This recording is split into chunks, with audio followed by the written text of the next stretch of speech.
Channel నేను మీ సుధీర్ సార్ని 2024 మే 4 ఇవాల్టి కరెంట్ అఫైర్స్. ఫస్ట్ క్వశ్చన్, అంతర్జాతీయ అగ్నిమాపక దినోత్సవాన్ని ప్రతి ఏటా ఏ తేదీన నిర్వహిస్తారు? అంతర్జాతీయ అగ్నిమాపక దినోత్సవాన్ని ప్రతి ఏటా మే 4వ తారీఖున నిర్వహిస్తారు. మే 4న నిర్వహిస్తారు అన్నమాట. నిన్నటి క్లాస్లో మే 3 పత్రికా స్వేచ్ఛా దినోత్సవం అని చెప్పాం. పత్రికా స్వేచ్ఛా దినోత్సవం యొక్క థీమ్ ఏంటి? కామెంట్ బాక్స్లో మీ సమాధానాన్ని తెలియజేయండి అందరూ కూడా. ఈరోజు అంతర్జాతీయ అగ్నిమాపక దినోత్సవం మే 4వ తారీఖున గుర్తుపెట్టుకోవాలి. దీనిని 1999 నుంచి నిర్వహిస్తున్నారు ప్రతి ఏటా అన్నమాట. అగ్నిమాపక సిబ్బంది యొక్క ధైర్య సాహసాలకు గుర్తుగా వారందరినీ కూడా గుర్తించుకోవడం కోసం, వారి సేవలను అభినందించడం కోసం ఈ దినోత్సవాన్ని చేయడం జరుగుతుందన్నమాట. వారి సేవలను మరింత అభినందించడం కోసం ఈ దినోత్సవం అనేటువంటిది ప్రతి ఏటా జరపబడుతుందన్నమాట. 1998 డిసెంబర్ 2వ తారీఖున ఆస్ట్రేలియా దేశంలో అగ్నిలో ఒక 5 మంది అగ్నిమాపక సిబ్బంది ప్రాణాలు కోల్పోతారనమాట. మంటలలో 5 అగ్నిమాపక సిబ్బంది మంటలలో ప్రాణాలు పోగొట్టుకుంటారనమాట. ఈ కారణం చేత 1999 నుంచి చేసిన ప్రతిపాదన మేరకు 5 యొక్క ప్రాణాలు పోవడం జరిగింది కదా, వారందరినీ కూడా ప్రతి ఏటా గుర్తించుకోవాలా, స్మరించుకోవాలా. దాంతోపాటు అగ్నిమాపక సిబ్బంది యొక్క ధైర్య సాహసాలను ఖచ్చితంగా వారిని అభినందించాలా అనే విషయంపైన దినోత్సవాన్ని నిర్వహించడం జరుగుతుందన్నమాట. గుర్తుపెట్టుకోవాలి, డేస్ ఇంపార్టెంట్. దీనికి సంబంధించి ఇంక ఎటువంటి థీమ్ కూడా ఇవ్వలేదన్నమాట. కాబట్టి డే ఎప్పుడు అనేది మాత్రం ఇప్పటికి గుర్తుపెట్టుకోండి, మే 4వ తారీఖున. సెకండ్ క్వశ్చన్, ప్రపంచ పత్రికా స్వేచ్ఛా సూచి 2024 గాను భారతదేశ ర్యాంక్ ఎంత? చూడండి, ప్రపంచ పత్రికా స్వేచ్ఛా సూచి వరల్డ్ ప్రెస్ ఫ్రీడమ్ ఇండెక్స్ అనమాట. వరల్డ్ ప్రెస్ ఫ్రీడమ్ ఇండెక్స్ 2024 చాలా ఇంపార్టెంట్. ఇండెక్స్లో ఈ పత్రికా స్వేచ్ఛా సూచి అనేది కూడా చాలా ఇంపార్టెంట్ అనమాట. ఖచ్చితంగా ఇట్లాంటివి ఎగ్జామ్లో బిట్లు పడతాయి. కాబట్టి దీనిపైన మనం చూస్తే కనుక భారతదేశ ర్యాంకు 159వ ర్యాంకులో నిలిచిందనమాట. 159వ ర్యాంక్ అనమాట. గత ఏడాది 161వ ర్యాంక్ ఉంటే ఇప్పుడు 159వ ర్యాంకులో మనం నిలిచాం. అంటే 2 స్థానాలు మెరుగుపరుచుకున్నాం. గత ఏడాదితో పోల్చినప్పుడు ఈ ఏడాది ఎన్ని ర్యాంకులు మనం మెరుగుపరుచుకున్నామంటే 2 ర్యాంకులు అనమాట. గత సంవత్సరం 161, ఈ ఏడాది 159. అది ఫస్ట్ పాయింట్గా మీరు గుర్తుపెట్టుకోవాలి, ఓకేనా. అదేవిధంగా భారతదేశ స్కోరు ర్యాంక్ అయితే 159వ ర్యాంక్ అంటున్నారు. అదే స్కోర్ అయితే కనుక 31.28 స్కోర్ అనమాట. గత ఏడాది 36.62 స్కోర్తో ఉందన్నమాట. ఈ ఏడాది 31.28 స్కోర్ అని గుర్తుపెట్టుకోవాలి. 31.28 స్కోర్తో 159వ ర్యాంకు సాధించిందనమాట ప్రపంచ పత్రికా స్వేచ్ఛా సూచీలో. టాప్ 5 కంట్రీస్ నేను చెప్తున్నా, నోట్ చేసుకోండి. First Norway, 2 Denmark, 3 Sweden, 4 డెన్మార్కు, Norway, Sweden, 4 Netherland అనమాట, ఓకేనా. ఈ టాప్ 4 కంట్రీస్ ఇంపార్టెంట్ మామూలుగా. కానీ ఏంటి మళ్ళీ చెప్తున్నారు చూడండి, నార్వే, డెన్మార్కు, స్వీడను, ఓకేనా. అదేవిధంగా నెదర్లాండ్. తర్వాత 5 ఫిన్లాండ్. 4 నేర్చుకోవాలి మెయిన్, 5 మాత్రం ఫిన్లాండ్ అనమాట. ఓకేనా. మొత్తం 180 దేశాలకు సంబంధించినటువంటి సూచి విడుదలైందనమాట. 189 దేశాల సూచీలో చివరగా నిలిచినటువంటి దేశం, చివరి ర్యాంకు 180వ ర్యాంక్ ఏదంటే కనుక 180 Eritrea, 179 Syria, 178 Afghanistan, 177 north Korea, 176 Iran, 176 వచ్చేసి ఇరాన్ అనమాట. 180 ఎరిత్రియా, 179 సిరియా, 178 ఆఫ్ఘనిస్తాన్, 177 ఓకేనా నార్త్ కొరియా, 176 వచ్చేసి ఇరాన్ అనమాట. ఇక మన పొరుగు దేశాలైన పాకిస్తాన్ పాకిస్తాన్ 152 అనమాట, 152. శ్రీలంక ఓకేనా 150, అంటే మనకంటే బెటర్మెంట్ అనమాట ర్యాంకు పరంగా.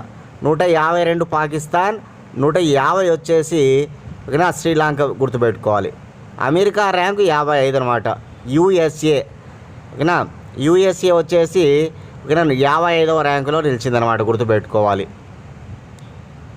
ఇట్లా మనకు టాప్ 5 కంట్రీస్, లీస్ట్ 5 కంట్రీస్, మన ఇండియా ర్యాంకు, ఇండియా స్కోరు, గతంలో ఇండియా ర్యాంకు, ఇండియా స్కోరు, ఇవన్నీ కూడా చూసుకోవాలి. సరే, ఈ సూచిని విడుదల చేసేటువంటి సంస్థ పేరు కూడా గుర్తుపెట్టుకోవాలి ఖచ్చితంగా. ఓకేనా, రిపోర్టర్స్ బార్డర్స్ అనేటువంటి సంస్థ, రిపోర్టర్స్ బార్డర్స్ అనేటువంటి సంస్థ ప్రతి ఏటా కూడా రిలీజ్ చేస్తుందన్నమాట, గుర్తుపెట్టుకోవాలి. మనం వెరీ సీరియస్, ఇందులో మనకు గుడ్డు ఓకేనా ఇట్లా ఉంటాయన్నమాట కేటగిరీస్. మనము లాస్ట్ కేటగిరీ వెరీ సీరియస్లో ఉన్నామన్నమాట. కానీ ఈ సూచీపరంగా పత్రికా స్వేచ్ఛలో మనం అంతా ఓకేనా మన పరిస్థితి సరిగా లేదనమాట. అంటే వెరీ సీరియస్లో ఉన్నామన్నమాట, వెరీ సీరియస్. ఓకేనా, ఇట్లా మనం గుర్తుపెట్టుకోవాలి. వెరీ సీరియస్కు డార్క్ రెడ్ సూచిస్తుందన్నమాట. వెరీ సీరియస్ని ఏం సూచిస్తుంది కనుక డార్క్ రెడ్ సూచిస్తుందన్నమాట వెరీ సీరియస్ను. థర్డ్ క్వశ్చన్, ఉక్రెయిన్పై రష్యా క్లోరోపిక్రిన్ ప్రయోగం చేసిందని ఆరోపించిన దేశం ఏది? ఉక్రెయిన్పై రష్యా క్లోరోపిక్రిన్ ప్రయోగం చేసిందని ఆరోపించిన దేశం అమెరికా. చూడండి, అమెరికా దేశం ఈరోజు ఒక ఆరోపణతో రష్యా పైన విరుచుకుపడింది అనమాట. అదేంటంటే కనుక ఉక్రెయిన్ పైన రష్యా క్లోరోపిక్రిన్ ప్రయోగం. ఖచ్చితంగా ఇది వార్తల్లో ఉంది కాబట్టి గుర్తుపెట్టుకోవాలి. ఏంటి ప్రయోగం? క్లోరోపిక్రిన్ అనేటువంటిది ఒక రసాయన ప్రయోగం అనమాట, ఒక కెమికల్ ప్రయోగం అనమాట. ఇది సైనికులను ఊపిరి ఆడనివ్వకుండా చేస్తుందన్నమాట. అటువంటి ప్రయోగాన్ని రష్యా చేసిందంట. ఓకేనా, కానీ రష్యా దీన్ని ఒప్పుకోవడంలే. మేము ఇటువంటి ప్రయోగాలు చేయలేదు అని రష్యా చెబుతూ ఉందన్నమాట. ఎందుకు రష్యా చెబుతూ ఉందంటే కనుక కెమికల్ వెపన్స్ ఆఫ్ కన్వెన్షన్ అనేటువంటి ఒక ఒప్పందం పైన రష్యా కూడా సంతకం చేసిందనమాట. కెమికల్ వెపన్స్ ఆఫ్ కన్వెన్షన్ అనేటువంటి ఒక ఒప్పందం పైన సంతకం చేసింది రష్యా. అంటే కెమికల్ వెపన్స్ వాడము అని చెప్పేసి, ఆ క్రమంలో భాగంగా వీటిని వాడకూడదు. కాబట్టి రష్యా దేశం చెప్తూ ఉందన్నమాట మేము వాడడం లేదు అని. కానీ అమెరికా ఆరోపణలు అయితే చేస్తూ ఉందన్నమాట. వీళ్ళు ఖచ్చితంగా ఒక రసాయన ఆయుధాలు ప్రయోగించారు, అక్కడ ఉన్నటువంటి సైనికులను ఊపిరి ఆడనివ్వకుండా చేయాలనే ఉద్దేశం మీద వారిని దెబ్బ కొట్టేందుకు, వారి పై చెయ్యి సాధించేందుకు ఇలా చేస్తున్నారని అమెరికా ఆరోపిస్తూ ఉందన్నమాట. యాక్చువల్గా ఈ క్లోరోపిక్రిన్ అనేటువంటిది మొదటి ప్రపంచ యుద్ధంలో వాడారనమాట. మొదటి ప్రపంచ యుద్ధంలో వాడడం జరిగిందనమాట. ముఖ్యంగా ఈ రాసాయనిక క్రిమి సంహారక మందుల్లో వాడతారంట. క్రిమి సంహారక మందుల్లో వాడేటువంటి క్లోరోపిక్రిన్ అనేటువంటి రసాయనం, ఈ క్లోరోపిక్రిన్ అనే రసాయనాన్ని మొదటి ప్రపంచ యుద్ధంలో వాడడం జరిగిందనమాట. ఆ సైనికులను గట్టి దెబ్బ కొట్టాలని, వారికి ఊపిరి ఆడనివ్వకుండా వారిని తరిమేయడానికి చేసేటువంటి ప్రయోగంగా చెప్తున్నారన్నమాట దీన్ని. కాబట్టి ఈరోజు వార్తల్లో ఉంది కాబట్టి క్లోరోపిక్రిన్, దాన్ని బాగా గుర్తుపెట్టుకోవాలి. మన దేశానికి ప్రపంచంలో గొప్ప సంస్థ ఒకటి ఉందంట, organisation of prohibition chemical weapon అనే సంస్థ ఉంది. Organisation of prohibition chemical weapons, దీన్నే సింపుల్గా OPCW అంటారనమాట. ది హేగ్ ప్రధాన కార్యాలయం అనమాట. ది హేగ్ ప్రధాన కార్యాలయంగా పనిచేస్తూ ఉంది. ఇది ఏం చెప్తుందంటే కెమికల్ వెపన్స్ను వాడకూడదని ఈ సంస్థ ఓకేనా చూస్తుందన్నమాట. కెమికల్ వెపన్స్ వాడకుండా దేశాలకు అల్టిమేటం జారీ చేయడం జరుగుతుందన్నమాట. కాబట్టి గుర్తుపెట్టుకోవాలి, ఈరోజు ఒక సంస్థ మీకు తెరపైకి వచ్చింది, ఓపీసీడబ్ల్యూ ప్రధాన కార్యాలయం ఏంటంటే ది హేగ్ నెదర్లాండ్ అనమాట. మనకు అంతర్జాతీయ న్యాయస్థానం కూడా ది హేగ్లోనే ఉంటుంది, ఇంటర్నేషనల్ కోర్టు కూడా ది హేగ్లోనే ఉంటుంది అనమాట. ఐక్యరాజ్య సమితి యొక్క 6 ప్రధాన అంగాల్లో ఒకటి అనమాట ఇంటర్నేషనల్ కోర్ట్ అనేటువంటిది. అది కూడా నెదర్లాండ్లోని ది హేగ్లోనే ఉంటుందన్నమాట. రష్యా ఉక్రెయిన్ మధ్య యుద్ధం ఎప్పుడు ప్రారంభించబడిందంటే 2022 ఫిబ్రవరి 24, 2 ఏళ్ళు కంప్లీట్ చేసుకున్నదన్నమాట. 2022 ఫిబ్రవరి 24 నుంచి ఇప్పటి వరకు యుద్ధం కొనసాగుతూనే ఉంది. ఉక్రెయిన్కు అమెరికా సపోర్ట్గా నిలిచిందనమాట. కాబట్టి రష్యా ఓకేనా కొద్దిగా కాస్త వెనకంజ వేస్తూ ఉంది, ఎందుకంటే అమెరికా ఇన్వాల్వ్ అయిందనమాట ఉక్రెయిన్కు సపోర్టుగా. కాబట్టి గుర్తుంచుకోవాలి ఈ విషయాలన్నీ కూడా. ఓకేనా. అదేవిధంగా ఉక్రెయిన్లో ఉన్నటువంటి భారతీయులను భారతదేశానికి సురక్షితంగా తీసుకురావడం కోసం భారత ప్రభుత్వం చేపట్టిన ఆపరేషన్ కూడా మనకు అడుగుతూ ఉంటాడు ఎగ్జామ్లో. ఆపరేషన్ గంగా. ఆపరేషన్ కావేరి అనేది దేనికి సంబంధించినది? కామెంట్ బాక్స్లో మీ సమాధానాన్ని తెలియజేయండి. 4th question, white gold award 2024 అందుకున్న భారతీయులు ఎవరు? వైల్డ్ గోల్డ్ అవార్డు 2024 అందుకున్న భారతీయులు ఇక్కడ మన ఇమేజ్లో చూడొచ్చు, పూర్ణిమాదేవి బర్మన్ గారు. పూర్ణిమాదేవి బర్మన్. ఓకేనా. ఈ అవార్డును స్వీకరించడం చూస్తూ ఉన్నామన్నమాట. ఇక్కడ శారీ కట్టుకొని అవార్డును తీసుకుంటున్న ఆమెనే పూర్ణిమాదేవి బర్మన్ అనమాట. అస్సాం రాష్ట్రానికి చెందినటువంటి జీవప్రాణి, ఓకేనా, వన్యప్రాణి జీవశాస్త్రవేత్త అనమాట. వన్యప్రాణి వైల్డ్ లైఫ్ బయలాజిస్ట్ అనమాట. ఓకేనా. వైల్డ్ లైఫ్ బయలాజిస్ట్ అనమాట. అంటే వన్యప్రాణి జీవశాస్త్రవేత్త అనమాట ఈమె. ఓకేనా. ముఖ్యంగా అస్సాం రాష్ట్రంలో ఉన్నటువంటి కొంగలను, అదేవిధంగా చిత్తడి నేలలను, వీటిని పరిరక్షించినందుకు ఈ అవార్డుతో ఈమెను సత్కరించడం జరుగుతూ ఉందన్నమాట. చాలా ఇంపార్టెంట్ అవార్డు, ఒక పర్యావరణ అవార్డు అనమాట ఈ వైట్ గోల్డ్ అవార్డు అనేటువంటిది. యునైటెడ్ కింగ్డమ్ బ్రిటన్ వారి చేత, ఓకేనా, బ్రిటన్ దేశంలో ఇచ్చేటువంటి ఒక అంతర్జాతీయ అవార్డు అనమాట ఇది.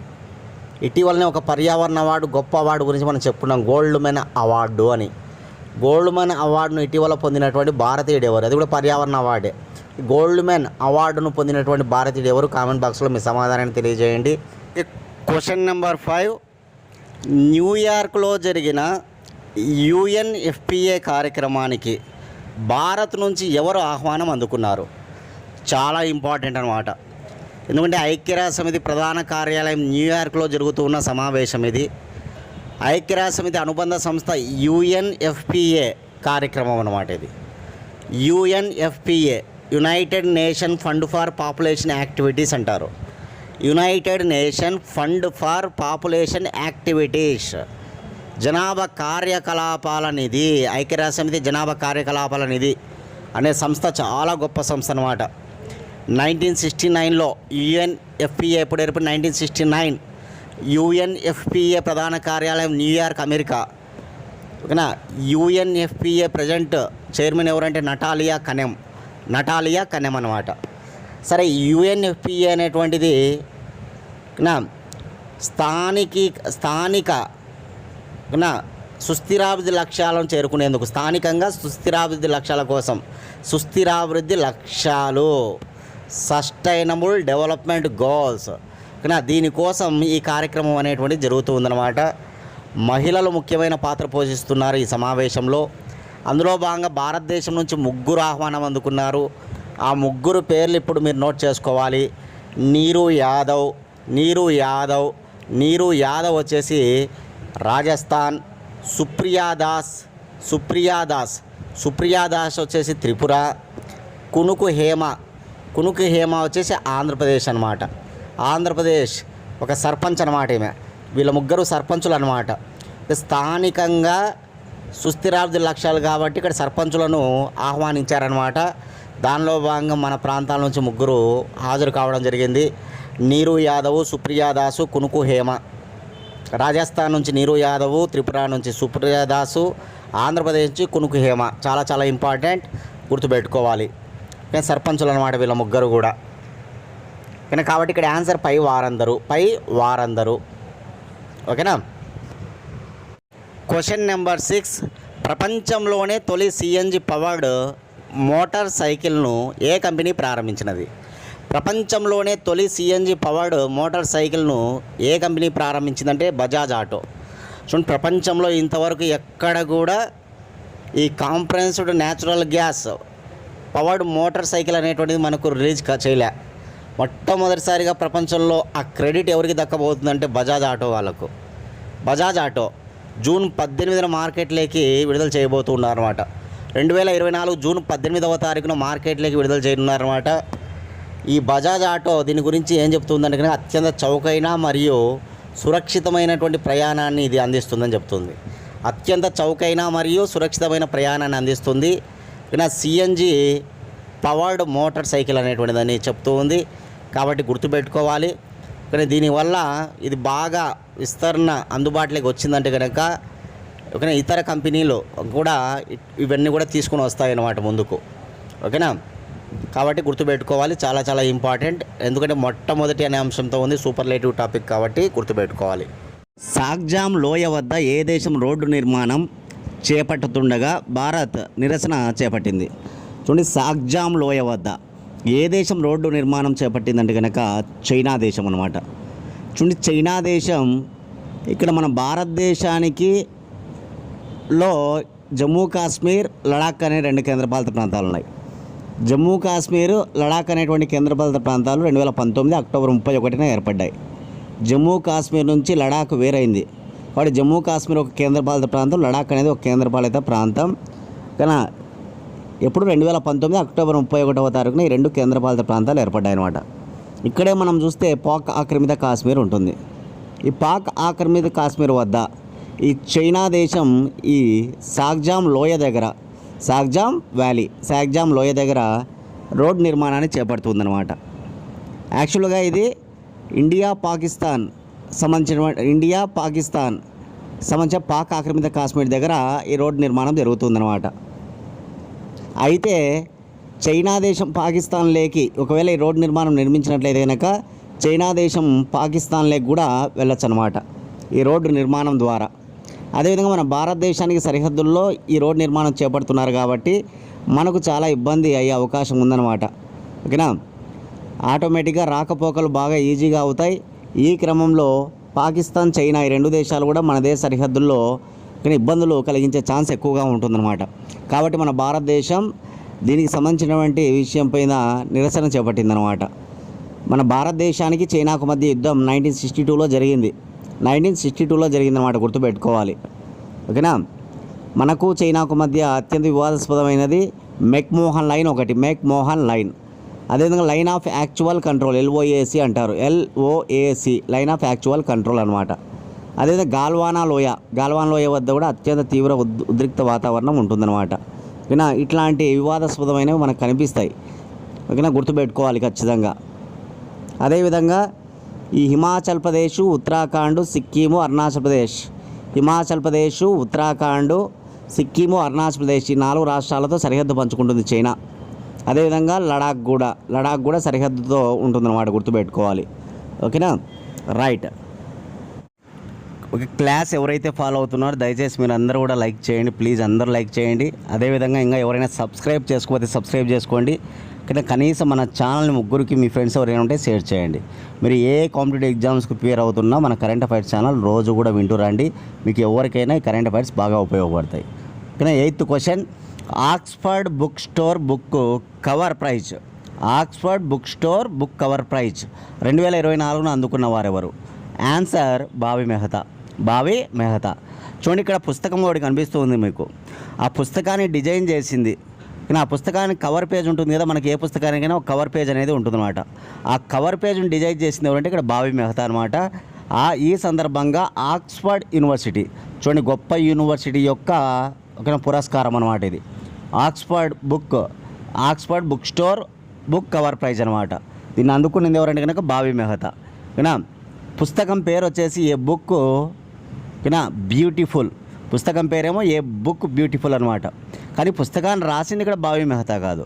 ఏ బుక్ బ్యూటిఫుల్ అనే పుస్తకాన్ని రాసింది ఎవరంటే కనుక ప్రదీప్ సెబాస్టియన్. ఏ బుక్ బ్యూటిఫుల్ అనే పుస్తకం రాసింది ఎవరంటే ప్రదీప్ సెబాస్టియన్ అనమాట. కాబట్టి అవార్డు ఎవరికి ఇచ్చిందంటే ప్రదీప్ సెబాస్టియన్ కాదు, ఇక్కడ అవార్డు వచ్చింది. అవార్డు బావి మెహతా. ఎందుకంటే ఎవరైతే గొప్పగా ఈ కవర్ పేజ్ డిజైన్ చేస్తారో వారికి ఇస్తారనమాట అవార్డు ఆక్స్ఫర్డ్ వారు. కాబట్టి Oxford book store book cover prize అని పేరులోనే ఉంది అవార్డు, గుర్తుపెట్టుకోవాలి. ఈ అవార్డు ఎవరికి వచ్చింది? బావి మెహతాకు వచ్చిందనమాట. ఆక్స్ఫర్డ్ యూనివర్సిటీ ఏ దేశానికి సంబంధించినది? ఆక్స్ఫర్డ్ యూనివర్సిటీ ఏ దేశం అనేది ఇక్కడ కామెంట్ బాక్స్లో మీ సమాధానాన్ని తెలియజేయండి అందరూ కూడా. 9th క్వశ్చన్, ఇండియా మరియు ఇండోనేషియా మధ్య ఇప్పటికీ సత్సంబంధాలు ప్రారంభమై ఎన్నేళ్ళు పూర్తయింది? చూడండి, ఇప్పటికి ఎన్నేళ్ళు పూర్తయిందంటే కనుక 75 సంవత్సరాలు అనమాట. ఇండియా మరియు ఇండోనేషియా మధ్య దౌత్య సంబంధాలు, డిప్లొమాటిక్ రిలేషన్స్ అనమాట, దౌత్య సంబంధాలు 75 సంవత్సరాలు కంప్లీట్ కావడం జరిగిందన్నమాట. ఇండియా మరియు ఇండోనేషియా మధ్య దౌత్య సంబంధాలు ఎప్పుడు ప్రారంభించబడ్డాయంటే 1949లో. ఆనాటి ఇండోనేషియా అధ్యక్షుడు సుకర్నో, మన భారత ప్రధానమంత్రి జవహర్లాల్ నెహ్రూ వీళ్ళిద్దరూ దౌత్య సంబంధాలు ప్రారంభించుకోవడం జరిగింది. ఇప్పటికీ 75 సంవత్సరాలు పూర్తి కావడం జరిగిందన్నమాట. ఇట్లాంటివి బాగా ఎగ్జామ్స్లో అడుగుతారు. 25 ఏళ్ళు పూర్తయిందా, 50 ఏళ్ళు పూర్తయిందా, 75 ఏళ్ళ, 60 ఏళ్ళ, 100 ఏళ్ళ, ఇట్లా చాలా ఇంపార్టెంట్, చాలా ఎగ్జామ్లో అడిగారన్నమాట ఇట్లాంటి విషయాలు. కానీ ఇప్పుడు మన భారతదేశ ప్రధానమంత్రి నరేంద్ర మోడీ, అదేవిధంగా ప్రజెంట్ ఇండోనేషియా అధ్యక్షుడిగా జోకో విడోడో ఉన్నారనమాట. ఇతను అక్టోబర్ వరకు మాత్రమే ఉంటాడు. జోకో విడోడో అక్టోబర్లో, ఓకేనా, సుబియాంతో ఇండోనేషియా నూతన అధ్యక్షుడిగా ఎన్నికయ్యాడనమాట. సుబియాంతో, ఓకేనా, నెక్స్ట్ వచ్చేది సుబియాంతోనే అనమాట. ఇప్పుడైతే జోకో విడోడో ఉన్నాడనమాట. కాబట్టి జోకో విడోడో మరియు భారత ప్రధానమంత్రి ఇద్దరు కూడా ఫోన్లో సంభాషించుకోవడం జరిగిందనమాట. దీనికి సంబంధించి గొప్ప సెలబ్రేషన్స్ కూడా స్టార్ట్ అయినాయి అనమాట. ఓకేనా, దౌత్య సంబంధాలు, ఓకేనా, చాలా కాలం పాటు దీర్ఘకాలికంగా గొప్ప స్నేహం, చెరిగిపోని స్నేహం ఇండోనేషియా ఇండియాదంట. కానీ ఈ విషయాలు మనకు వీళ్ళిద్దరు కూడా చర్చించుకోవడం జరిగింది. ఓకేనా, కాబట్టి గుర్తుపెట్టుకోవాలి. ప్రపంచంలోని ముస్లింలు అత్యధికంగా గల దేశం ఇండోనేషియా అనమాట. ప్రపంచంలోని ముస్లింలు అత్యధికంగా గల దేశం ఏదంటే ఇండోనేషియానే. ఇండోనేషియా రాజధాని జకర్తా. ఇండోనేషియా దేశ కరెన్సీ ఇండోనేషియా రూపాయి. ఇండోనేషియా భాష ఇండోనేషియన్. ఇండోనేషియా ప్రస్తుత అధ్యక్షుడు జోకో విడోడో. ఇండోనేషియా నూతన అధ్యక్షుడు సుబియాంతో.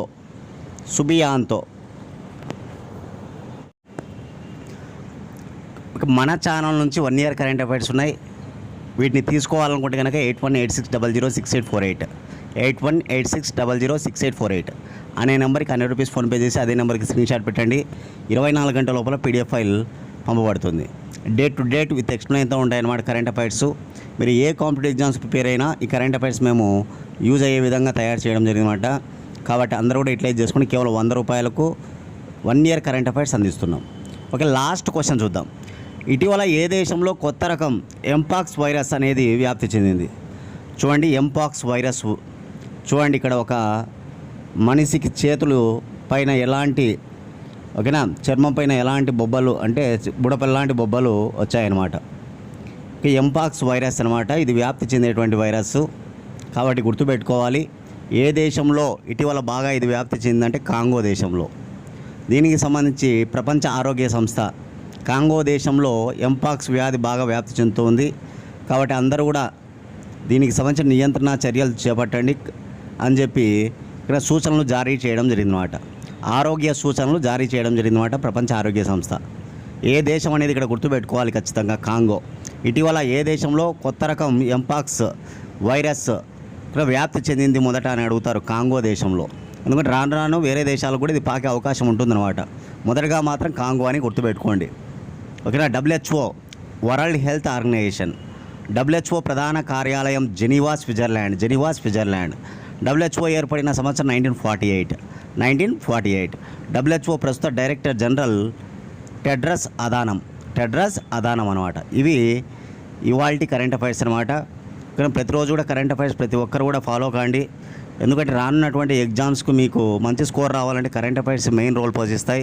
కాబట్టి డిఎస్సి వాళ్ళు, ముఖ్యంగా DSC, SI, constable groups prepare అయ్యేవాళ్ళు, డిఏఓ, జేఎల్, డిఎల్ ఇట్లా ప్రిపేర్ అయ్యేవాళ్ళు మీరు ఖచ్చితంగా కరెంట్ అఫైర్స్ ఖచ్చితంగా ఫాలో అవుతూ రావాలి. ఓకేనా. కరెంట్ అఫైర్స్ ఒక ½ అన్ అవర్ ఉంటాయన్నమాట. ఒక ½ అన్ అవర్ మనం వినలేకపోతే కరెంట్ అఫైర్స్లో స్కోర్ సాధించలేం. చాలా ఇబ్బంది అయిపోతుంది అనమాట. కనీసం కరెంట్ అఫైర్స్ ఒక సబ్జెక్ట్ లాగా భావించి చదువుకుంటారు వాళ్ళందరూ కూడా. ఓకేనా. ఏ రోజుకి ఆ రోజు వినడము, వాటిని నోట్ చేసుకోవడము, ఎప్పటికప్పుడు చదువుకోవడము, వారానికి ఒకసారి వాటిని రివిజన్ చేసుకోవడం, ఇలా చేసుకుంటూ పోండి. షార్ట్ నోట్స్ ప్రిపేర్ చేసుకోండి. ఓకేనా. క్లీన్గా నీట్గా కావాలనుకుంటే కనుక మన కరెంట్ అఫైర్స్ మనం ఇచ్చే PDF తీసుకొని జిరాక్స్ చేయించుకోండి. ఓకే ఫ్రెండ్స్, రేపటి క్లాస్లో మళ్ళీ కలుసుకుందాం. థ్యాంక్స్.